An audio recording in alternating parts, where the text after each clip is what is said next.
Yeah, if we look back just 2 years ago, we were doing so great. The savings rate of everybody in America, they were going up and up and up. People were getting out of credit card debt. Now we see savings rate coming all the way back down. We see credit cards going back up again. You have to have money to be able to do something. Since I took office to your help, families are carrying less debt nationwide. They have more savings nationwide.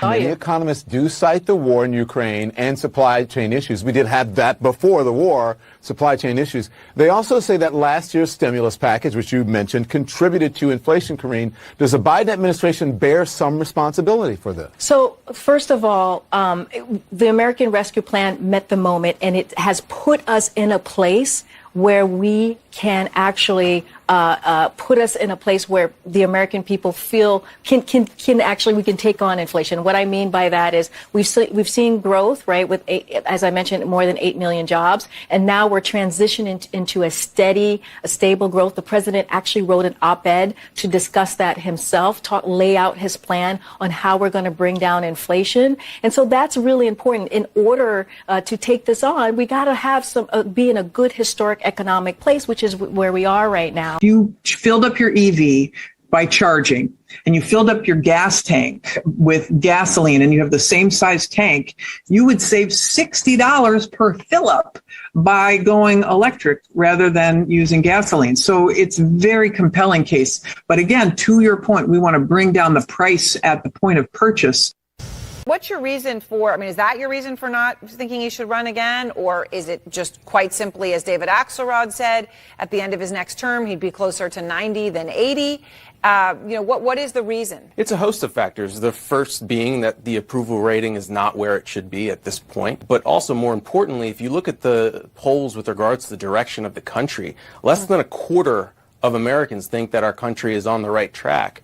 With polls like that, people are going to be looking for a change candidate. They're not going to be looking to vote for an incumbent with approval ratings down in the 30s. He has made this his top economic priority as we're talking about inflation, as we're talking about the economy. Like, we have to remember where this country was more than a year ago when he walked into office. The economy was not in a great place. Schools were closed, businesses were closed. And what he ended up doing was meet that moment, pass the American Rescue Plan. Only Democrats passed that plan. He signed it. It was his plan. And now we're seeing an economy that's bouncing back. The challenge is now that we're moving from denial to actually just trying to disengage the public from understanding the values of solar energy, the values of wind energy, the benefits of clean energy.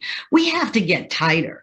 We have to get better at communicating. And frankly, the tech companies have to stop allowing specific individuals over and over again to spread disinformation. That's what the fossil fuel companies pay for. That's what folks who make money out of fossil fuels and don't make money and don't care about saving consumers' costs. That's what they do. We have to be smarter than that, and we need the tech companies to really jump in. Does the president have the stamina, physically and mentally, do you think, to continue on even after 2024? Don, you're asking me this question. Oh my gosh, he's the president of the United States.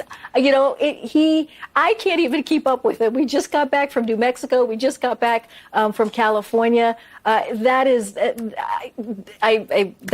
not a question that we should be even asking. Just look at the work that he does. Look how he's delivering for the American public. Look, that article that we're talking about is hearsay. It's salacious. That's not what we care about. We care about how are we going to deliver for the American people? How are we going to make their lives better? That's what the president talks about. That is his focus. And that's where we're going to continue to focus on. So we look ahead to this Fed meeting tomorrow. I think you look at what is on the minds of a lot of Americans in this country, and that is obviously the cost of living. Are we in a recession? You have Morgan Stanley's CEO saying there's a 50-50 chance that we will hit a recession. Do you agree with that assessment?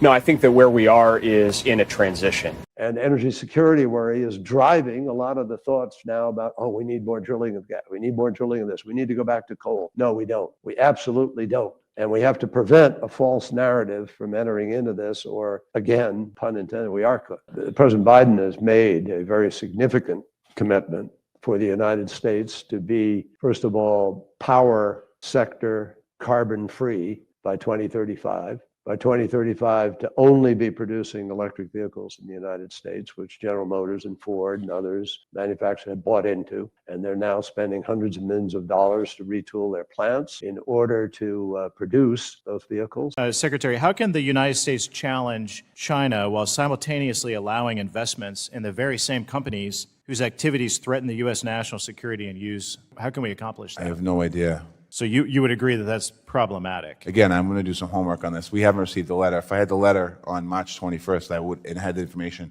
I'd be unprepared for this question. Do you believe, Mr. Secretary, that it's in America's best interest to not finance our adversaries? I certainly believe it's in America's best interest to create more manufacturing opportunities here in the United States of America, supporting the Bipartisan Innovation Act, doing more of the opportunity for investment here in our country is what we should be doing. You would agree it's wild that we would allow our federal pension dollars to invest in the military of our biggest adversary. Again, I'm not familiar with what you're talking about. But you would agree that that would be wild. I'm not going to speculate on a question. It's not speculation. It's happening. Well, I want to make sure it's accurate. Okay. Clearly, you haven't been paying attention the last few years. In 2020, when the Federal Retirement Thrift Investment Board, in 2020, it plans to permit investment in Chinese companies. When that first surfaced, the Trump administration directed the FRTIB to halt such investments, citing national security and human rights concerns. So clearly, if you're not aware of this, you weren't paying attention to this in 2020. But Mr. Secretary, I was the mayor of Boston in 2020.